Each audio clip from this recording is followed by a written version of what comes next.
오늘 말씀의 제목은 고통의 신비를 되새기는 강림절이라는 제목입니다. 우리 옆에 계신 분들하고 함께 한번 인사 나누시죠. 사랑하고 축복합니다. 사랑하고 축복합니다. 한 번 더 인사하겠습니다. 오늘도 은혜 받는 예배 되십시오. 오늘도 은혜 받는 예배 되십시오. 네, 반갑습니다. 매년 12월이 되면 교회력이 새롭게 시작이 됩니다. 그래서 요즘 이제 달력들을 새롭게 막 받으시지 않아요? 근데 아직 우리가 사용하는 이 태양력은 아직 12월에 달력이 남아있죠. 그런데 교회력이라고 하는 이제 교회에서 사용하는 달력 중에서는 벌써 이제 강림절 이때부터 새로운 해가 시작된 느낌으로 준비하게 되어 있습니다. 그래서 강림절이라고 하는 것은 성탄절이 되기 전에 넷째 주, 네 번의 주일을 강림절기라고 해가지고 특별한 절기로 이렇게 지키고 있습니다. 여러분들이 보시는 것처럼 앞에 이렇게 초가 있지 않습니까? 초가 4개가 이렇게 있습니다. 그런데 매 주일마다 초를 하나씩 이렇게 켜게 됩니다. 그래서 강림절기가 되면 이렇게 주님의 오심을 준비하고 또 우리 마음속에 기다림을 생각하면서 그런 대망의 또 새로운 하나님의 역사를 기대하고 준비하는 그런 시기를 갖게 됩니다.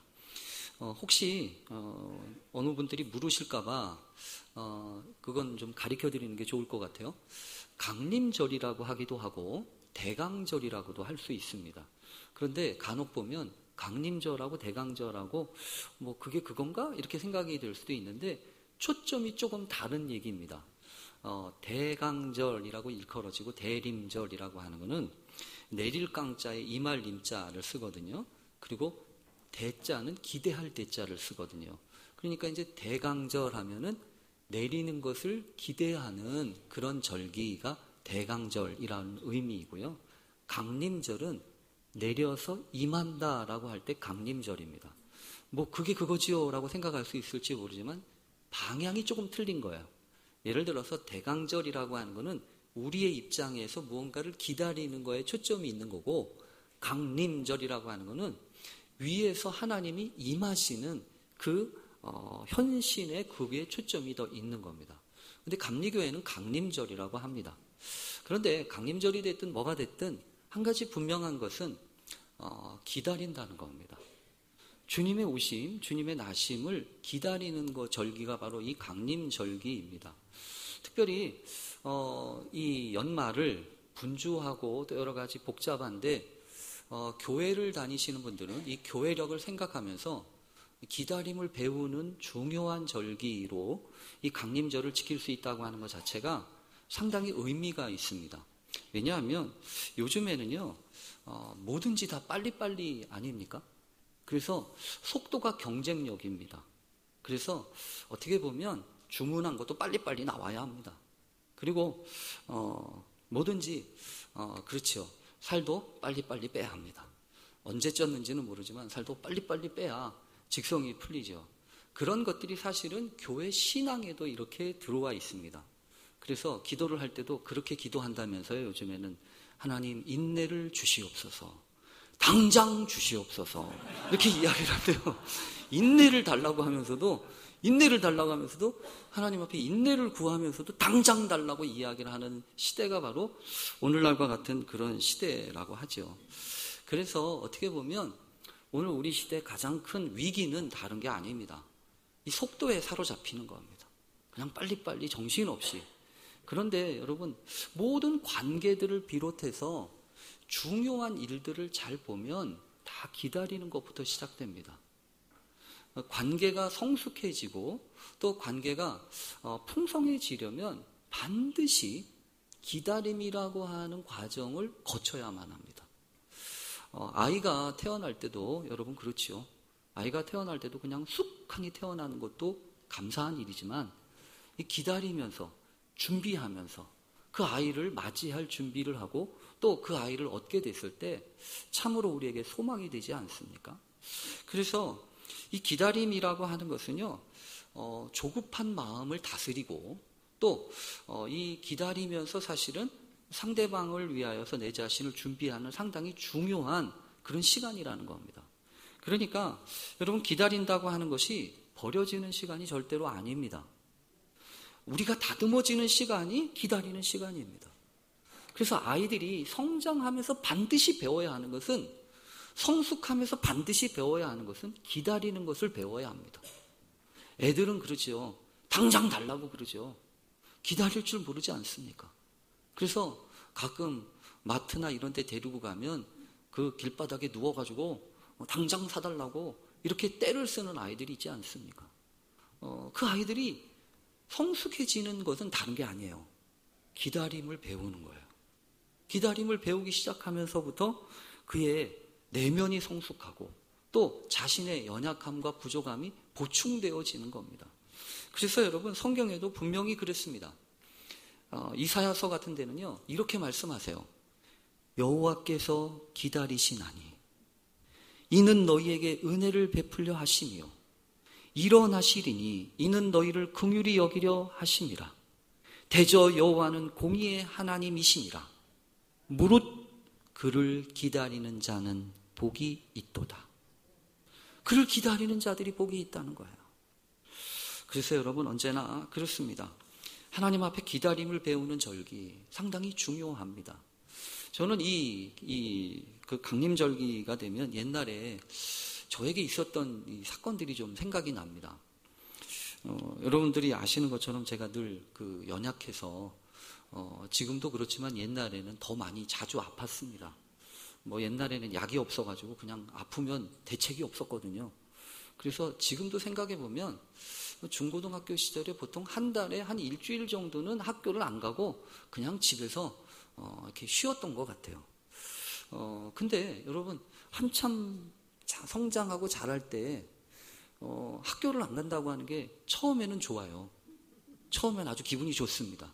근데 한 이틀 지나고 3일쯤 지나면 괜히 불안해집니다. 여러분, 교회도 마찬가지예요. 교회도 한 번 빠지면 좋은 것 같은데 두 번 빠지면 그때부터 이상한 거예요. 여러분, 항상 그래요. 근데 그러면서 마음속에 무슨 생각이 드냐 하면 이런 생각이 드는 거예요. 남들은 저만큼 가고 있는데 나는 아무것도 못하고 그냥 이렇게 뒤처진 느낌 있잖아요. 분명히 그렇죠. 진도도 나가요. 다른 것도 다 나가요. 근데 나는 아무것도 못하고 있어요. 그러니까 그 일이 끝나고 나서 건강해지면 다시 또 머리 싸매고 남들 했던 거 따라가느라고 막 열심히 막 그렇게 하는 거예요. 그러다 보니까 이렇게 악순환이 돼요. 그래서 그런지 모르지만 제 마음 가운데 그런 생각이 있는 것 같아요. 어떤 생각이 있냐면, 시간을 잘 써야 되는데, 시간을 쓸데없는 데 쓰면 안 되고 꼭 필요한 데 써야 되는데, 이런 생각을 하면서 이렇게 사는데, 여러분, 삶이라는 게 모두가 그런 건 아니잖아요. 때로는 좀 중요하지 않아 보이는 그런 일들도 하게 되고, 또 이 사람 저 사람들에게 이렇게 시간을 내서 뭔가를 하기도 하지 않습니까? 근데 그때마다 막 마음속에 불안한 마음이 있는 거예요. 내가 이러다가 정말 좋은 시간들 다 놓치는 거 아니야? 기회를 놓치는 거 아니야? 이런 생각이 있는 거예요. 근데 여러분, 정말 그때 저에게 하나님이 주셨던 말씀이 있어요. 어떤 말씀이냐면, 갑자기 염려하고 시간을 놓치는 거 아니야? 내가 이렇게 걱정하고 있을 때 갑자기 불현듯 저한테 하나님이 물으시는 것과 같은 그런 음성이 마음속에 생각이 되는 거예요. 그래서 제가 썼거든요. 어떻게 말씀하시는 것처럼 느껴졌냐면, 요셉이 총리가 되기 전까지 있었던 곳은 너 어딘 줄 아냐? 이렇게 물으시는 거예요. 또 모세가 이스라엘 백성들을 출애굽하기 위해서 출애굽시키는 리더가 되기 전까지 어디에서 있었는지 너 알고 있니? 이러시는 거죠.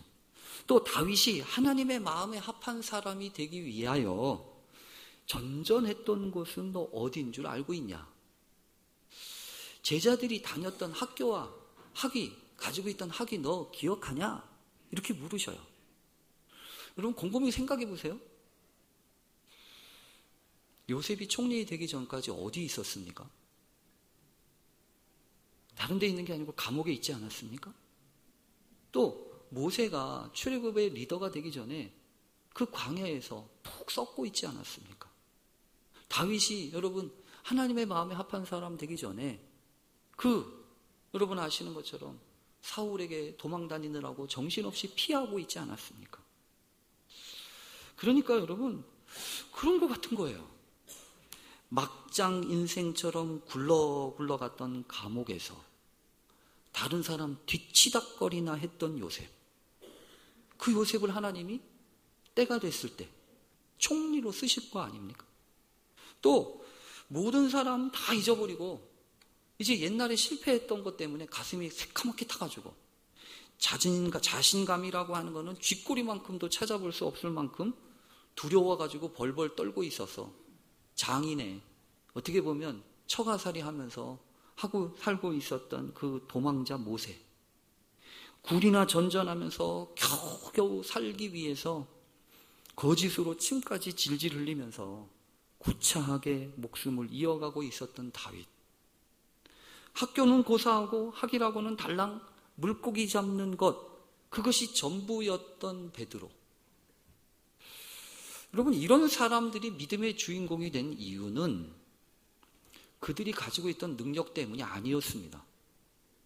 그들이 무슨 잘나가지고 그랬던 게 아니란 얘기예요. 그들이 준비했던 것보다 하나님이 준비하신 게 훨씬 컸습니다. 그러면서 저의 마음 가운데 이런 마음이 드는 거 있죠. 다 필요한 시간이야. 다 필요한 시간이야. 네가 생각할 때 버려지는 시간, 네가 생각할 때 쓸모없는 시간, 네가 생각할 때 헛수고하는 시간 같은 거, 그것도 나에게는 다 필요한 시간이야. 여러분 분명히 그렇습니다. 한 해를 돌아보면서 이제 12월 한 달 이렇게 남았잖아요. 이제쯤 되면 후회가 되는 부분도 있고 또 아쉬운 부분도 있지 않습니까? 근데 그러셨으면 좋겠어요. 지나간 거 아쉬워하고 후회하고 그러지 마세요. 다 필요한 시간이었다고 생각하자고요. 왜냐하면 하나님이 그 모든 시간들을 사용하실 테니까. 그것을 기대하고 그것을 기도하고 그것을 기다리는 시간이 바로 요 강림절인 거예요. 그런데 여러분 오늘 성경을 보면 그런 일이 있어요.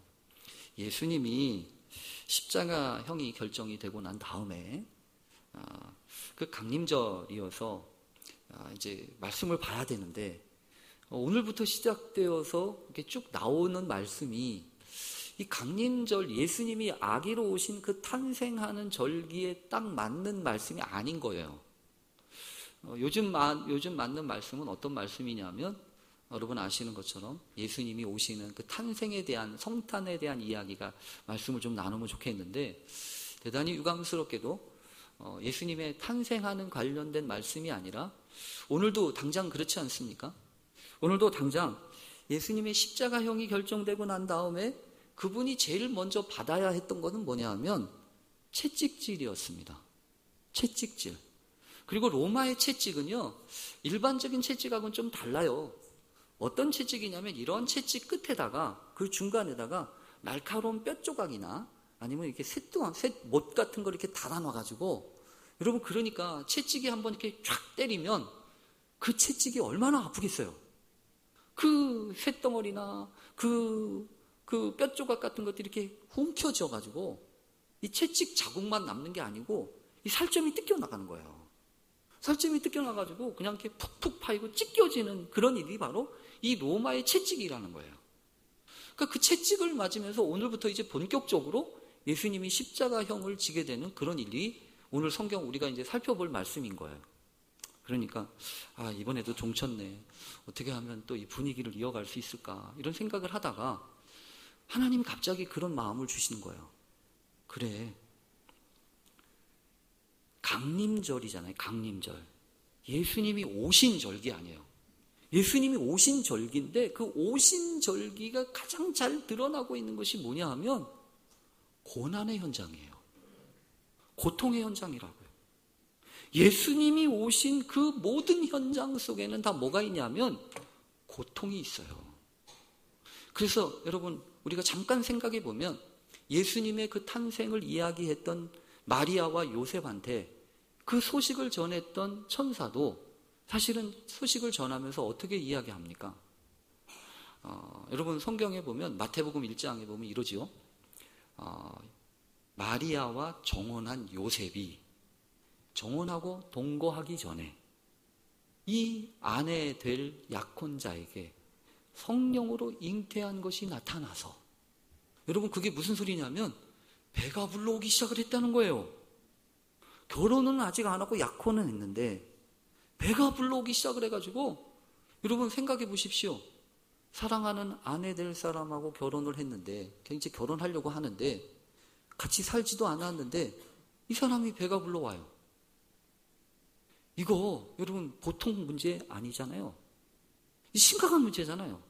그래서 고심고심을 하다가 요셉이 결국 어떻게 결정을 하냐면요, 내가 사랑하는 여인이지만 내가 도저히 같이 데리고 살 수는 없지. 그렇다고 이 사람을 욕하고 이 사람을 그럴 수는 없으니까 그냥 잘 헤어져야지, 이런 생각을 하고 가만히 끊으려고 생각을 할 때 천사가 나타나서 마리아 데려오기를 두려워하지 마라. 이는 하나님의 성령이 임하셔서 메시아 구세주로 오신 아들을 배웠으니까 아들을 낳으면 예수라고 해라. 그가 그 백성들을 자기의 죄에서 건져낼 거야. 이 모든 일은 이사야 선지자로 하신 말씀을 이루기 위함이야. 그러면서 보라, 아기를 낳으리니 그 이름을 임마누엘이라 하리라. 이러면서 하나님이 우리와 함께 하신다라고 하는 그 사인, 여기 작년에 붙어 있었네요. 그 임마누엘이라고 하는 그 사인을 우리에게 보여주신 거 아니에요.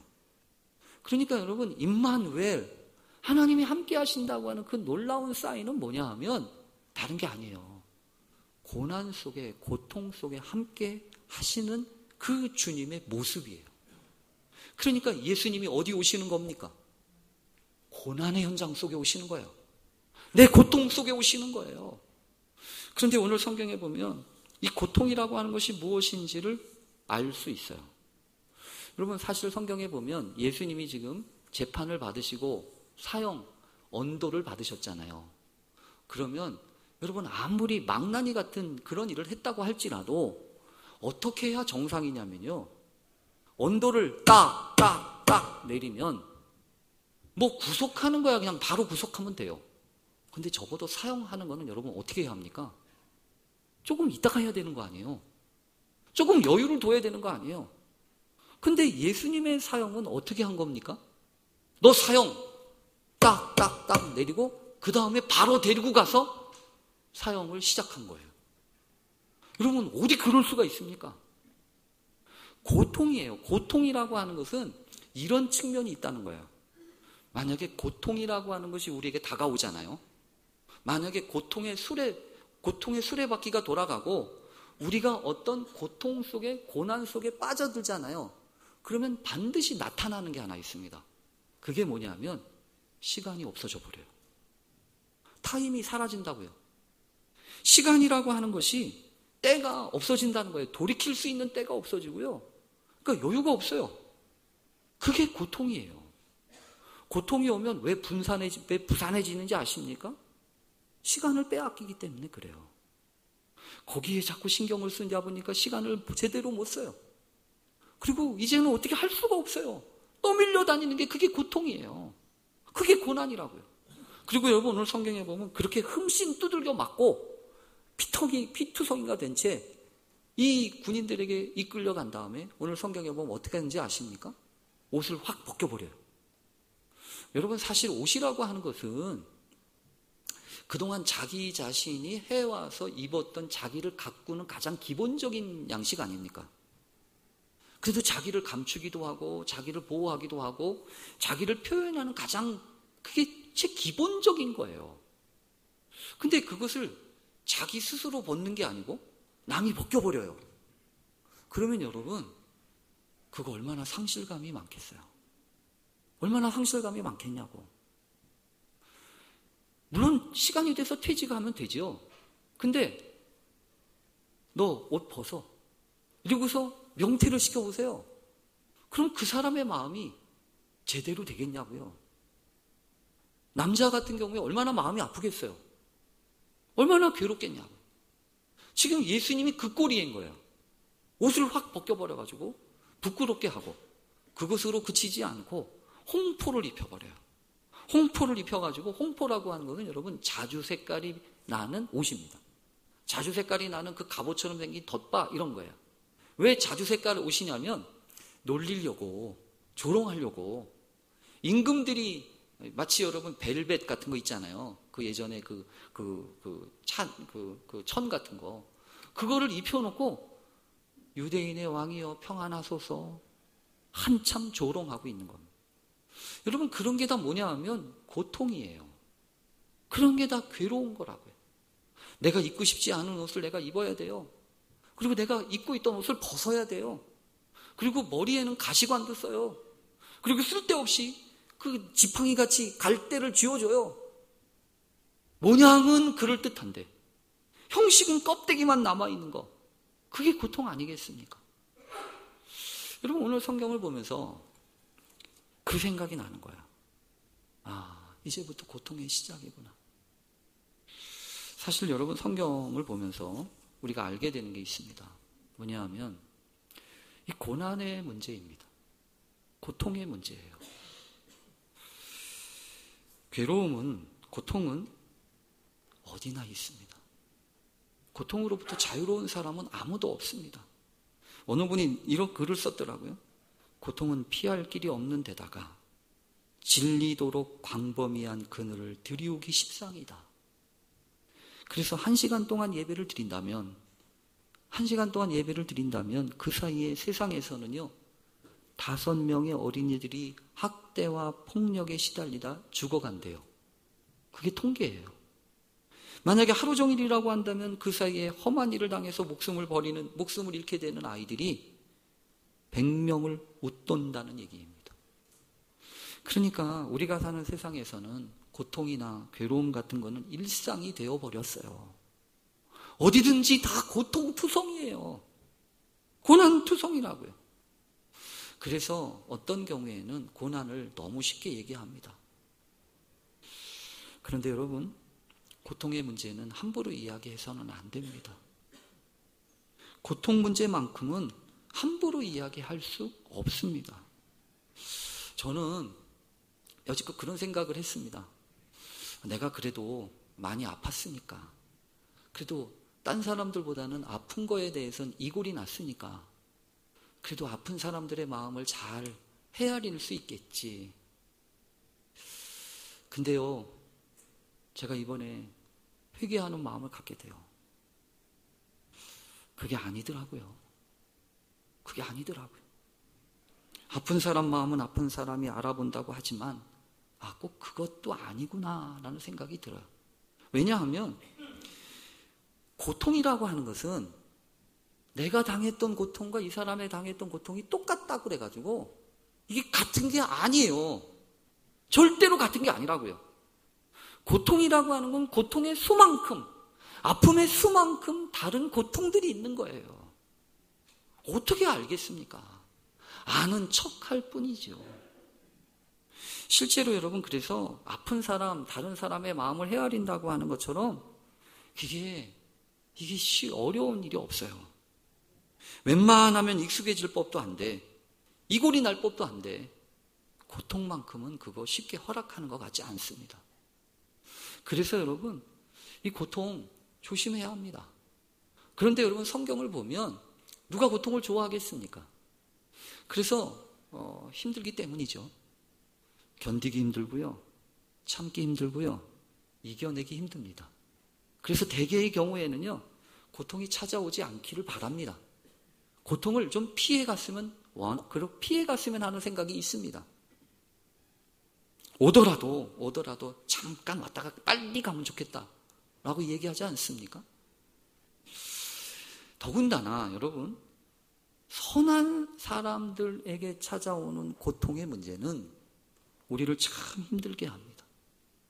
여러분, 그렇지 않아요? 아니, 선하신 하나님이 정의로우신 하나님이, 사랑이 넘치신다는 그 하나님이 어떻게 이런 참담하고 괴로운 일을 행하실 수가 있냐는 거예요. 그래서 실제로 우리 주변에 하나님을 믿다가 신앙생활을 하다가 신앙생활 접은 사람들의 이야기들 그 이면에는 어떤 게 있는지 아세요? 고난의 문제가 있어요. 고통의 문제가 있다고요. 하나님이 살아계신다면 이럴 수는 없지. 나한테 이런 고통이 오는 걸 보니까 하나님 없는 게 분명해. 이러고서 믿음 접는 거예요. 여러분, 이런 사람들 많아요. 근데 여러분, 그런 사람만 있는 게 아니에요. 정반대도 있어요. 오히려 있잖아요. 고난이 오고 고통이 와서 하나님을 만나는 사람들이 있어요. 여러분, 이상하잖아요. 어떤 사람은 고통 때문에 하나님을 모른다고 하고 떠나가는 사람이 있는가 하면, 어떤 사람은 그 고통을 겪으면서 하나님을 만나고 하나님 앞에 찾아오는 사람들이 있다고요. 그러니까 여러분, 분명한 건 이거예요. 어떤 고통이냐가 중요한 건 아니더라고요. 고통이 크냐 작으냐, 고통이 기냐 짧으냐, 이게 중요한 게 아니더라고요. 뭐가 중요한 거겠어요? 고통을 대하는 태도예요. 믿음이라고 하는 건 여러분 분명합니다. 믿음이라고 하는 것은 고통으로부터 회피하고 도망가기 위한 길이 아니에요. 오히려 믿음은 우리를 어떻게 만드냐 하면, 우리 앞에 다가오는 여러 가지 시련과 고난 앞에 정직하게 합니다. 그래서 그 고난을 뚜벅뚜벅 걸어가게 만들어요. 피하게 만들지 않습니다. 그래서 여러분, 제가 성경 공부하는 그런 분들에게 늘 말씀하시는 거 하나 있죠. 제가 궁금해서 찾아봤다고. 성경에 고통이라고 하는 단어가 언제 어떻게 나오는지를 좀 찾아봤다고요.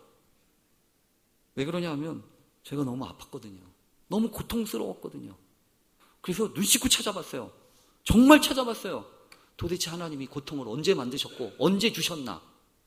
성경을 쭉 찾아보니까 창세기 3장 16절에 딱 고통이라는 말이 나오더라고요.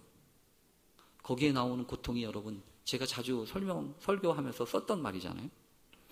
여자에게 이르시되 내가 임신하는 고통을 크게 더하리니.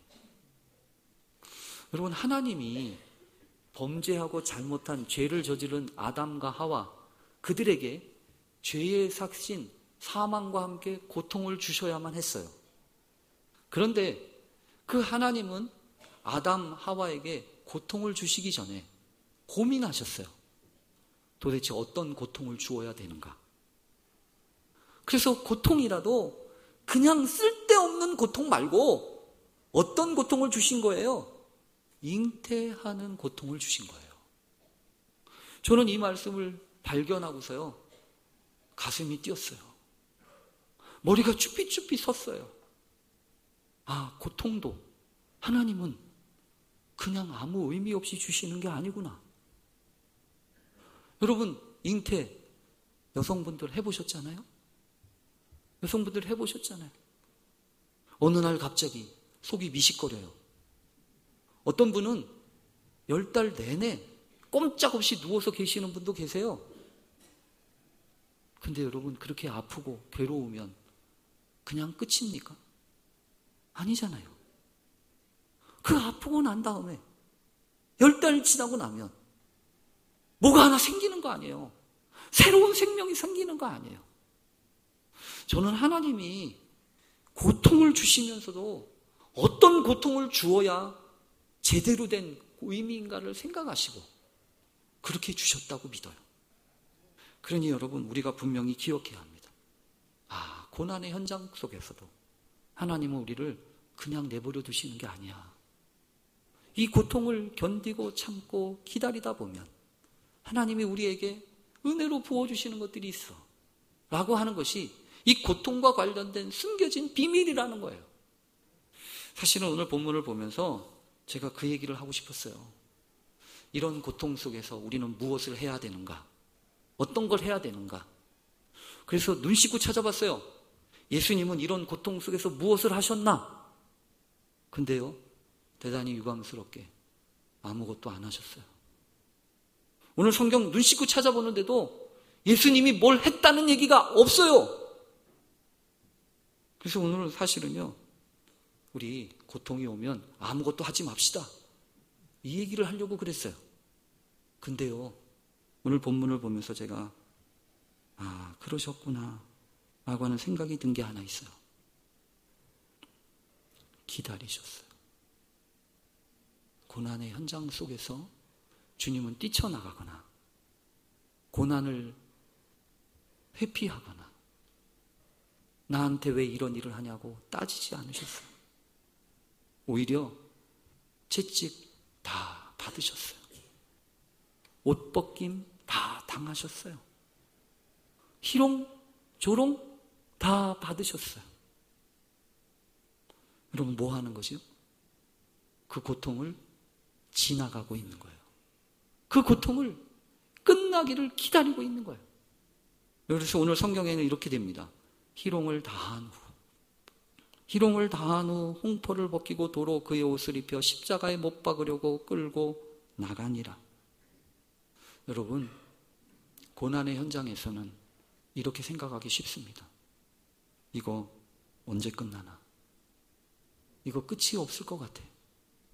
고통이 끝나지 않을 것 같아 라고 생각하기 쉬워요. 그러나 여러분, 반드시 기억하십시오. 영원한 고통은 없어요. 특별히 하나님의 은총 가운데 하나님 앞에 나오는 사람들에게 고통은 반드시 끝날 겁니다. 오히려 그 고통이 지나가고 난 다음에 하나님이 우리에게 허락하시는 놀라운 새날, 그래서 하나님이 다시 웃게 하시는 그 놀라운 믿음의 날, 그날이 있게 하실 거예요. 여러분, 우리는 그렇습니다. 고난 없이 기쁨을 맛보는 사람들이 아니고 고통을 통해서, 비록 고난 중에 있지만, 고통 중에 있지만 하나님 앞에 감사할 수 있고 은혜로 나아가는 것 아니겠습니까? 지난번에 잠깐 말씀드렸다가 이야기한 우리 세은이가 지금 한참 고통 중에 있죠. 묵윤실에서. 제가 궁금한 거는 세은이가 지금도 웃을 수 있었으면 좋겠다 이거예요. 세은이가 지난번에 그랬거든요. 아시잖아요? 우리 권 목사님이 다 끝나고 난 다음에 활짝 웃으면서 만나자 그랬다고요. 근데 세은이가 그랬대요. 나 지금도 웃을 수 있는데, 아직 끝나지 않았지만, 아직 치료 중이지만 나는 지금도 웃을 수 있는데. 여러분, 그게 믿음입니다. 우리도 마찬가지라고 믿습니다. 골치 아픈 문제 해결되고 난 다음에 감사하는 게 아니고요. 아직 해결되지 않았지만, 아직도 괴롭고 아직도 속상한 일이 있지만 믿음으로 감사하는 거예요. 믿음으로 견디는 거예요. 그래야 하나님이 그것을 통해서 새로운 날, 새로운 역사를 이루시지 않겠습니까? 그런 은혜가 우리 모두에게 있어지는 이 강림절 되시기를 간절히 축원합니다. 아멘. 기도하겠습니다. 하나님 아버지, 웬만하면 익숙해질 법도 한데 언제나 이 고통은 새롭게 느껴져서 지겹고 언제 끝날지 모르는 그런 아픔이 있습니다. 주여, 불쌍히 여겨주시기를 간절히 원합니다. 이 강림절기에 고난의 신비를 기억하고 이 고난 한 복판 가운데로 우리 가운데 오신 그 주님과 함께 내게 주어진 이 고통을 이겨나는, 견디어가는 귀한 용사들이 다 되게 해 주시옵소서. 예수님의 이름으로 기도합니다. 아멘.